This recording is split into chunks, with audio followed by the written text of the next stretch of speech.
na agad natin itong ating talakayan. Mga kababayan, dito muna sa nakita po nating balita na kung saan mga kababayan, ayon po dito kay Panelo, eto daw, sabi ni Panelo mga kababayan, sabi po dito sa News 5,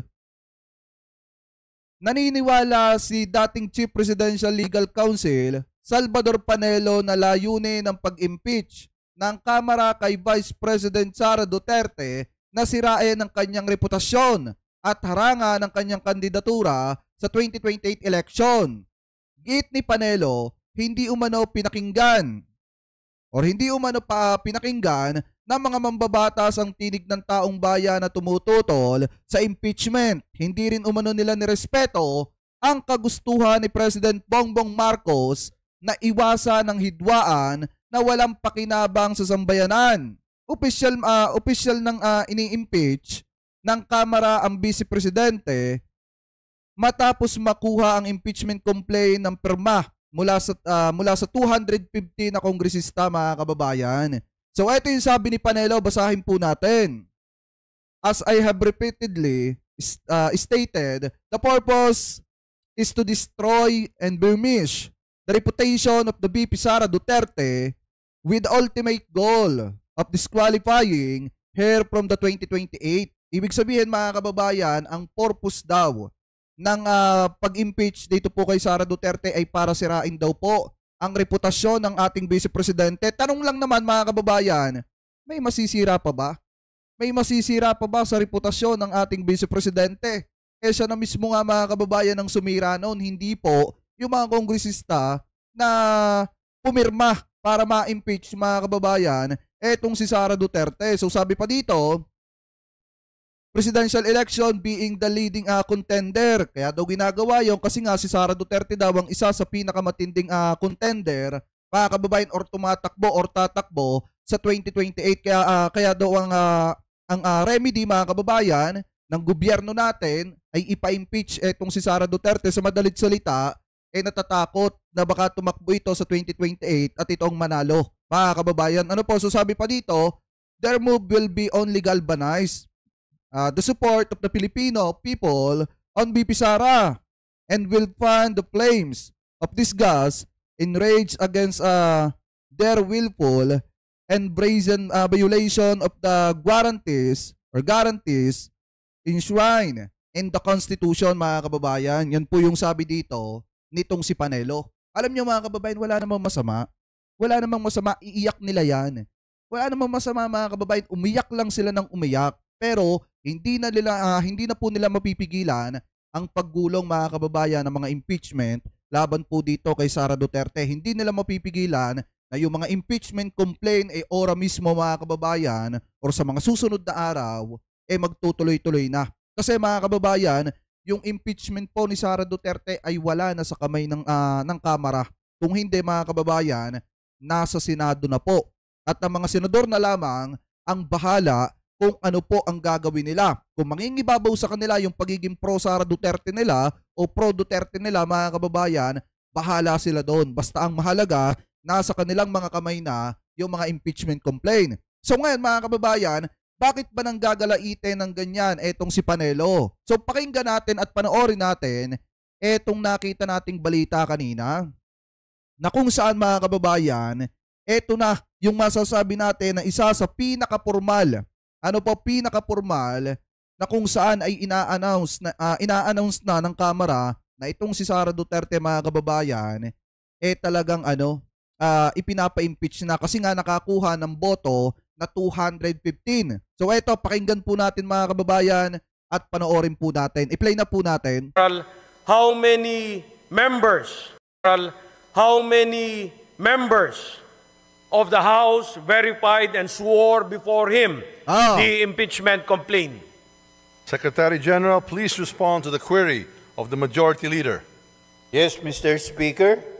Pursuant to Section 14, Rule 4 of the Rules of Procedures, in impeachment proceedings, the total number of House members who verified and swore before me this impeachment complaint is 215. House members. Yan. Oh. Diba? The majority leader is recognized. Mr. Speaker, may we know what is 1/3 of the total number of the members of the House? The Secretary General will please respond. Mr. Speaker, 1/3 of the total number of members of the House is 102. The Secretary General has responded to the query of the majority leader. The majority leader is recognized. Mr. Speaker, Tingnan niyo mga kababayan ha, kahit dalawa pang vice presidente, yung ipa-impeach mga kababayan, dun sa nakuha ng bilang na pirma ng mga kongresista. Pero inyo ha, yung 1/3 na kailangan lang is 102. Yung nakuha na pirma mga kababayan is 215. Ibig sabihin, kahit dalawa pang vice presidente mga kababayan, ang ipa-impeach dito sa Kamara, magagawa dun sa nakuhang boto. Ano po, kasi nga mahigit sa 1/3 mga kababayan yung nakuhang boto. Ano po ng galing na pirma, galing po dito sa mga kongresista sa Kamara. Kaya talaga mga kababayan, isang patunayan na hindi na nagugustuhan ng taong bayan ang ginagawa ng ating vice presidente. At isang patunay din yan mga kababayan na yung ating mga kongresista na pumirma po dito para magpatuloy itong impeachment ni Sara Duterte ay pinapakinggan ang panawagan ng sambayan ng Pilipino na dapat ay magbayad at panagutan ni Vice President Sara Duterte yung mga anomalies mga kababayan at yung pagiging pabaya sa paghawak ng pera ng mamamayang Pilipino. Ano po? So ngayon, ipagpatuloy pa natin. for the record, in consonance with the Constitution on Article 11 on accountability of public officers, particularly Section 3, Paragraph 4, and pursuant to Section 14, Rule 4 of the Rules of Procedure in Impeachment Proceedings, which provides as follows. Section 14, endorsement of the complaint resolution to the Senate. A verified complaint resolution of impeachment filed by at least 1/3 of all the members of the House shall constitute the articles of impeachment. And in this case, the verified complaint resolution shall be endorsed to the Senate in the same manner as an approved bill of the House. Considering that the Secretary General has certified that at least 215 members of the House of Representatives have verified and swore before him the said impeachment complaint against Vice President Sara Zimmerman Duterte, and consistent with our rules, I move that the Secretary General be directed immediately to endorse the same to the Senate. Yan na! There is a motion to direct the Secretary General to immediately endorse to the Senate the impeachment complaint, having been filed by more than 1/3 of the membership of the House, or a total of 215 members. Is there any objection? The chair hears none. The motion is approved. The Secretary General is so directed. The session is suspended. Bam! Yan na! Kita nyo, tuwan-tuwa si Franz Castro dito, mga kababayan. Kasi nga naman, di ba, noong nakaraang taon, ano ba sinasabi ng mga DDZ kay Franz Castro? Malabo namang umusad yung impeachment na yan.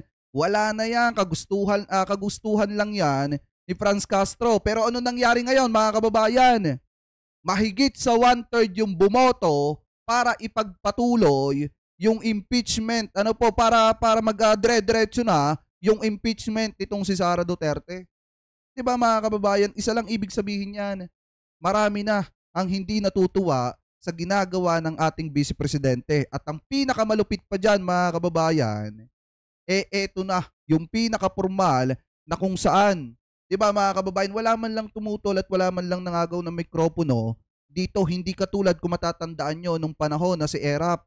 yung ipinapa-impeach mga kababayan sa Kamara, 'di ba habang binabasa yung impeachment nitong si Erap, nagkakaroon pa nga mga kababayan ng agawan ng mikropono noon. Pero dito mga kababayan, napakaayos ng flow. Kumbaga mga kababayan, walang tumututol na ma-impeach itong si Sara Duterte. Ano po, ipagpatuloy pa natin.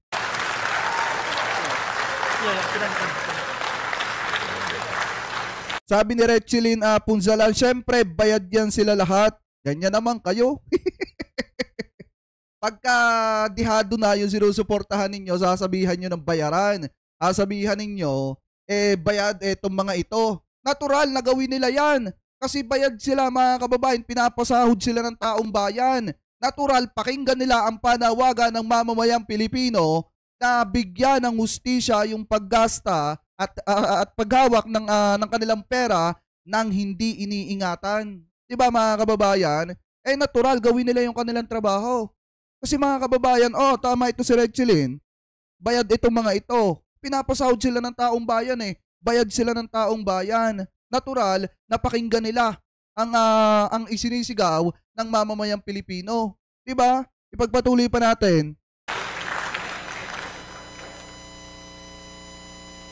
Kita nyo yung kamay ni Franz Castro. Woo! Oh.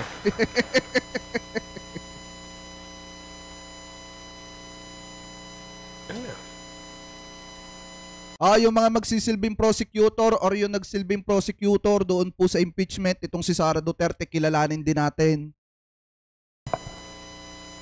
Kita nyo, ang daming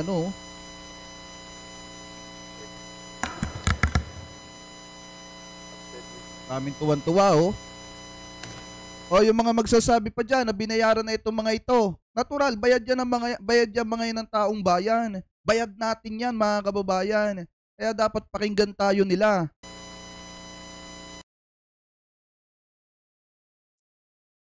Hindi, ituloy na natin dito yan. Ito yung kaputol niyan. Yan. Speaker, in accordance with Section 16, Rule 6 of the Rules of Procedure, in impeachment. Kilalanin nyo mga kababayan yung mga magsisilbing prosecutor dito po sa impeachment nitong si Sara Duterte or nagsilbing prosecutor mga kababayan dito sa impeachment ng ating Vice Presidente. Proceedings, I move to elect the following members of the House of Representatives as prosecutors in the trial on the impeachment complaint filed against Vice President Sara C. Duterte. Representative Jervil Jinky Beatrix Luistro. Representative Romeo M. Acop. Si Congressman Acop kasama rin mga kababayan. Representative Ramon Rodrigo Gutierrez. Representative Joel R. Chua. Representative Raul Angelo Gil Bongalon. Ito yan. Ito siya mga kababayan. Yung isang magsisilbing prosecutor din. Representative Loreto B. Acharon. Representative Marcelino C. Libanan. Representative Arnan C. Panaligan. Representative Isabel Maria Zamora. Representative Lawrence R. Defensor. And Representative Jonathan Keith T. Flores. I so move, Mr. Speaker. There is a motion to elect the aforementioned members as prosecutors in the trial of the impeachment complaint against Vice President Sara Z. Duterte. Is there any objection? The chair hears none. The motion is approved. Bam! The majority leader is recognized. Mr. Speaker, in the additional reference of business earlier read by the Secretary General, there are 3 other impeachment complaints filed against Vice President Sara C. Duterte. Kita nyo mga kababayan ha, napakasaya ng taong bayan ngayon. Sa totoo lang, marami sa mga kababayang Pilipino po natin ang masaya ngayon kasi naisakatuparan na, umuusad na itong impeachment mga kababayan laban po kay Vice President Sara Duterte. Alam nyo kung totoo yung sinasabi ng kampo nila na mahal ng taong bayan si Sara Duterte, hindi mangyayari to mga kababayan. Tandaan po natin yan.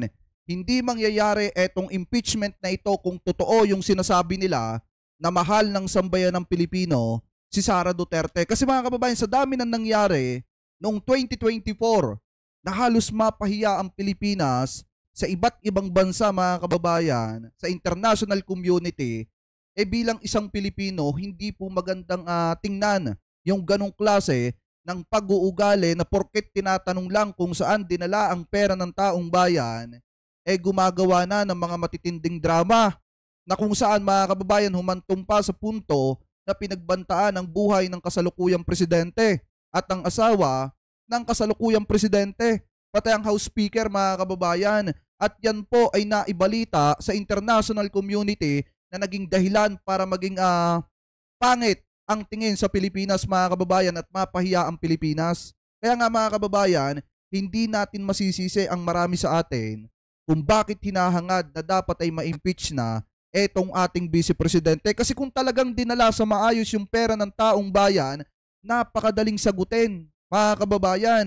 Kung talagang ginamit yan para sa pangangailangan ng sambayan ng Pilipino, madali ding sagutin at madaling ipakita kung ano ba yung mga naipatayo para mapakinabangan ng taong bayan. Kaso ang problema, wala. Kasi nga mga kababayan, hindi alam kung saan dinala. At tapos ngayon, yung mga naandi dito, na kung saan nagbanggit mga kababayan or binabanggit yung formal na pag-iendorso ng Kamara ng mga impeachment complaints sa Senado, tatawagin ng ibang mga bayaran.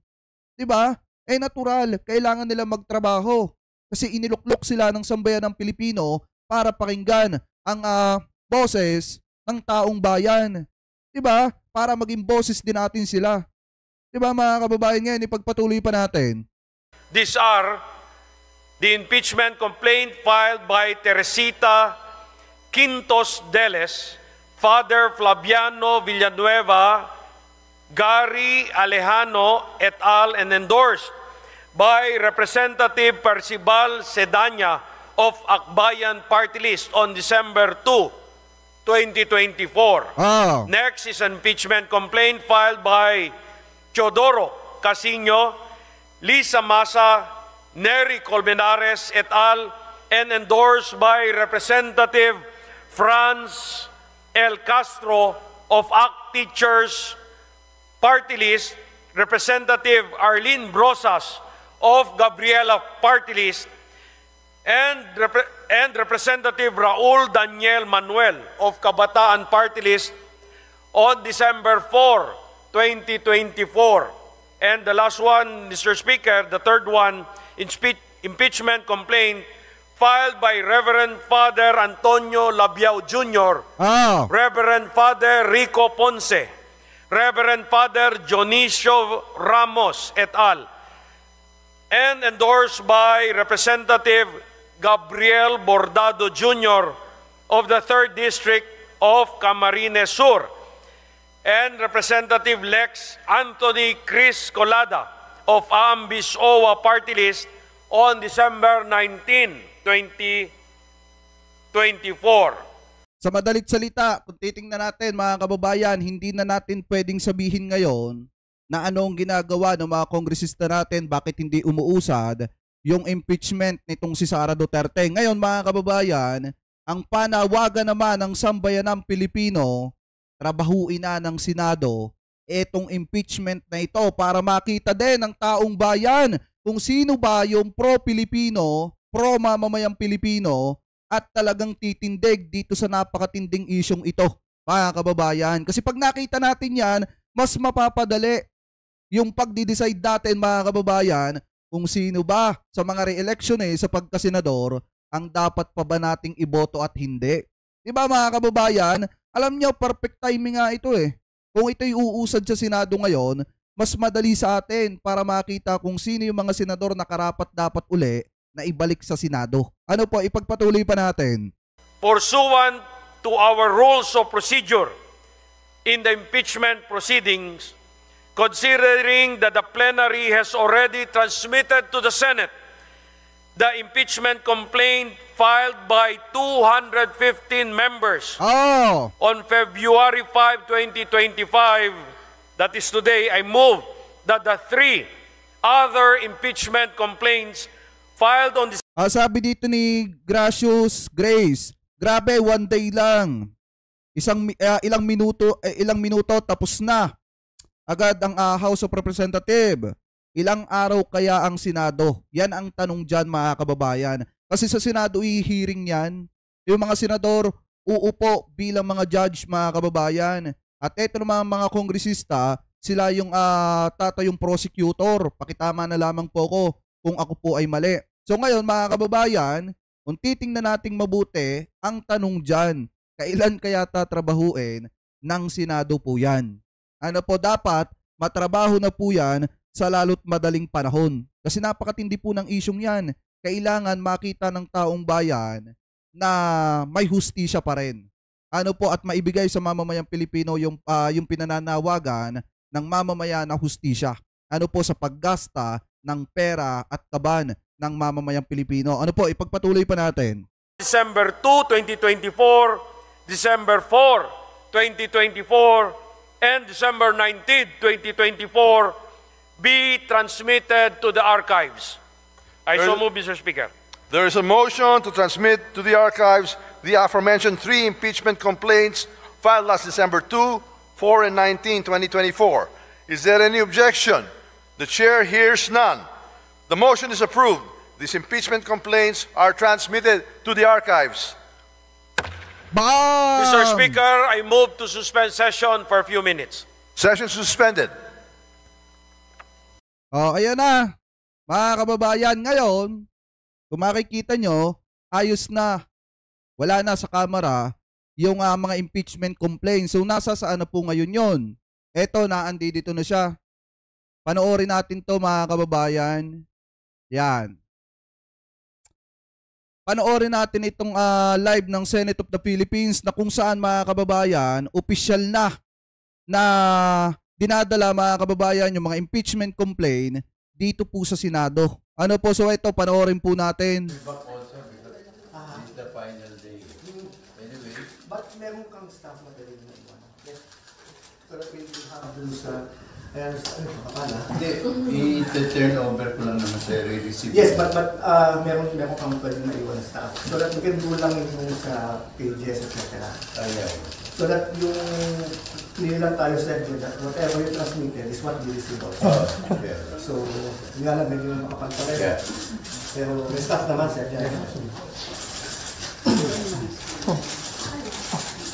Anyway, yan. It's my honor. Kita nyo, napakakapal ng papel mga kababayan. Napakaraming documents. Mr. Secretary, to turn over this impeachment complaint filed and endorsed by 215 House members and approved by the plenary for transmittal to the Senate.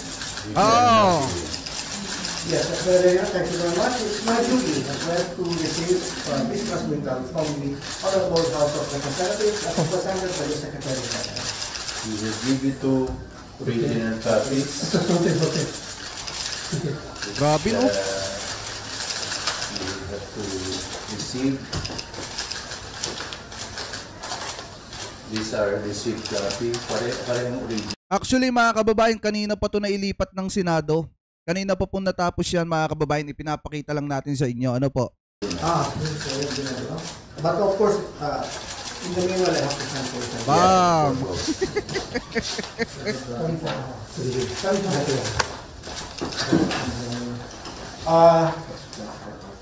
Sir Jen, okay lang to receive just the first page? Start receive here? Yeah. No, we have a received copy. That's yours. Okay. So this one is ours. Pero ano yan? Pero mo lang.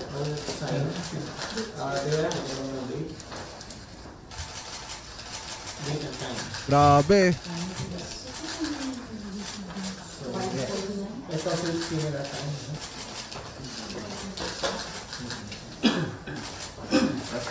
Kita nyo mga kababayan ha kung gaano kakapal yung mga papel, yung mga ebidensya, yung mga dokumento para ma-impeach etong si Sara Duterte.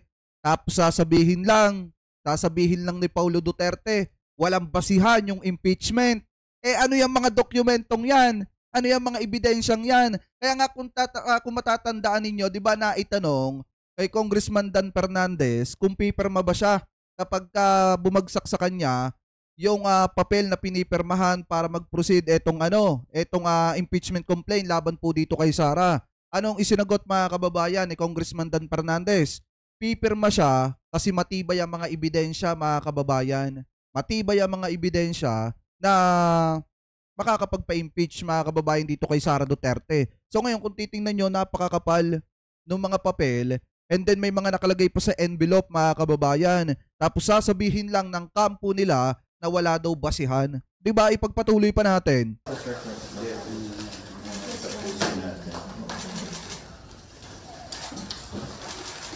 Grabe no?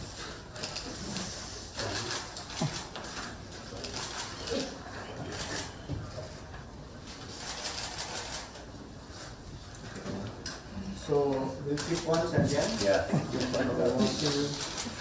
then this is our received copy. This patakan mo lang. Kapal, tatlo.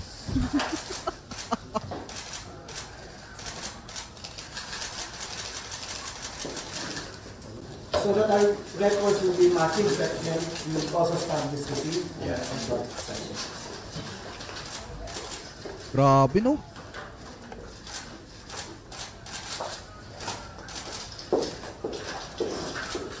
So then you're receiving copy. Yeah. So same time, no? Same time din ako. Para lang yung record natin. 24 copies.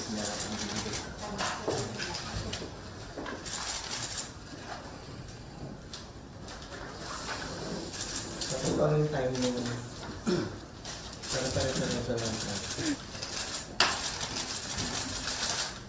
Alam nyo, ito yung napapala. Ito yung napapala ng mga taong gusto agad magpresidente. Hindi mo pa nga nagagampanan yung pagiging presidente mo, hindi mo pa nga naayos yung trabaho mo bilang presidente, bilang vice-presidente ng Republika ng Pilipinas, gusto mo agad maging presidente. Kaya ang ending mga kababayan, saglit na makakatakbo pa siya sa sunod, ang mangyayari dito pag ito na-impeach mga kababayan or nagtuloy-tuloy etong impeachment at napatunayan talagang nagkasala etong si Vice President Sara Duterte at na-impeach po siya, hindi na siya pwedeng humawak ng kahit na anumang posisyon mga kababayan sa ating gobyerno, kahit pa barangay captain. Hindi na po siya pwede. Ano po kasi mga kababayan, na-impeach na siya. Pero siguro baka ang gagawin niya dito habang umuusad itong impeachment itong si Sara Duterte, baka magbitaw po siya sa kanyang pwesto bilang vice-presidente tapos saka siya tatakbo sa pagka-presidente pagdating ng 2028. Mga kababayan. So dalawa lang yung pagpipilian niya dito. Manatili siya sa kanyang pwesto habang gumugulong tong impeachment or di kaya naman mag-resign habang gumugulong tong impeachment mga kababayan laban sa kanya. Yan lang yung pagpipilian niya dyan. Ano po, ipagpatuloy pa natin.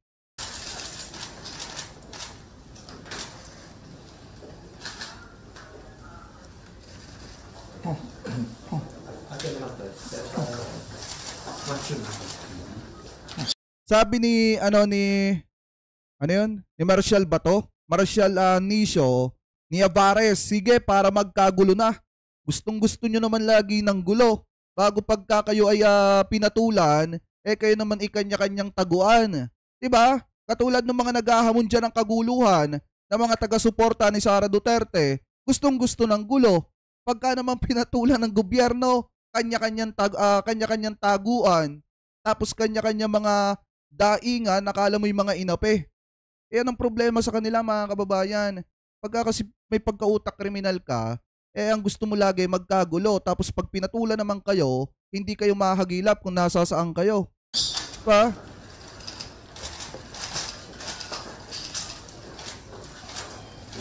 Okay, so...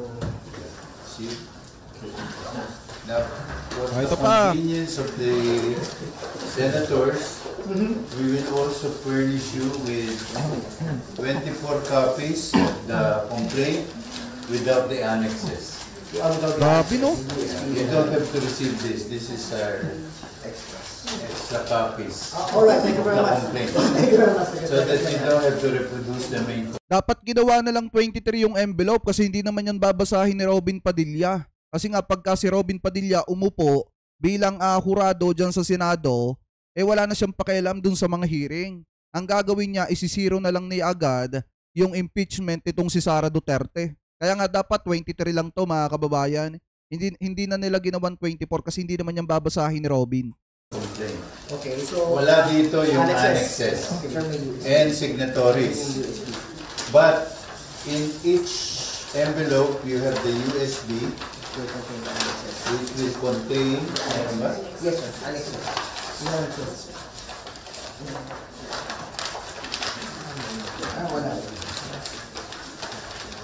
Wala. wala. Oh, meron. Ito lang pala yung sa Di ba na-share niya? Kung meron naman USB mo. May USB. Kung meron naman maiwan na staff, no? May USB lahat. Itong isa lang wala. So, Sige, ito, we will check later. Check then. it has USB May USB pa. for the annexes and signatures, no? Okay. For the convenience of the senators. Thank you very We much. have also meron put the pala names game. para ma-distribute nyo agad. I suppose yung kapay na. Yeah. Sige, so... paano lang?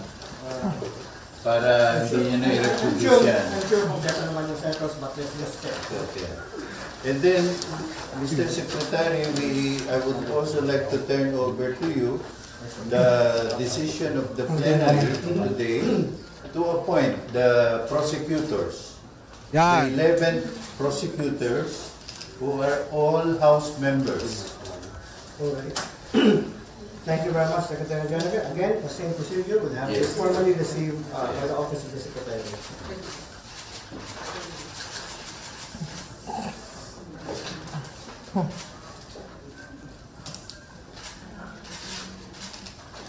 O, yan na. Same day, same time.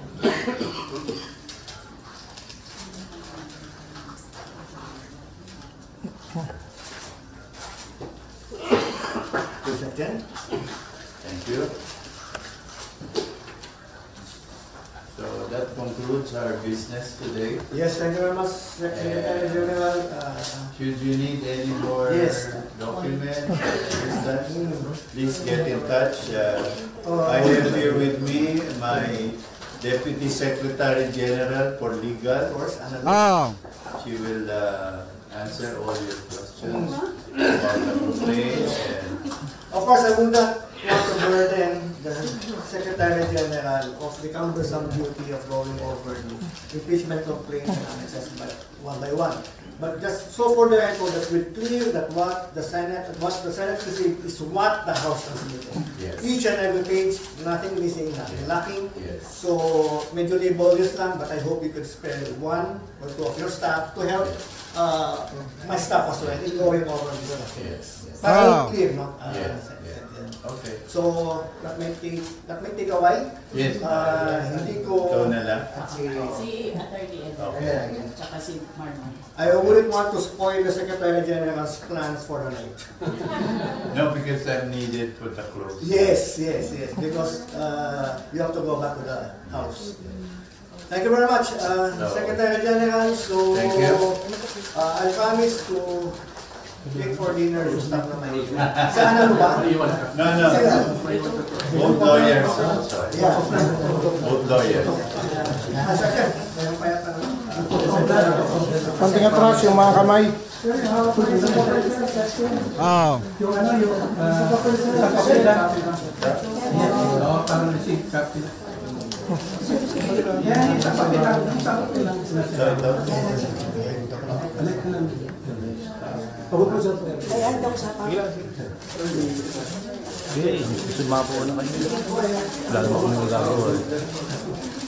Ayan na. Mga secretary, dito naman po sa video po. Sa video po. Yan, video po. Thank you po. Ayan mga kababayan ha. Kanina pa yan. Kanina pang nasa kamay ng Senado mga kababayan. Yung mga impeachment complaint laban po dito kay Sara. At alam ko, nakita nyo naman mga kababayan kung gaano kakapal yung mga ebidensya para ma-impeach etong si Sara Duterte. Kaya wag yung paniniwalaan yung sinasabi ng iba na walang basihan. Kasi mga kababayan, kung walang basihan yan, walang ebidensya yan.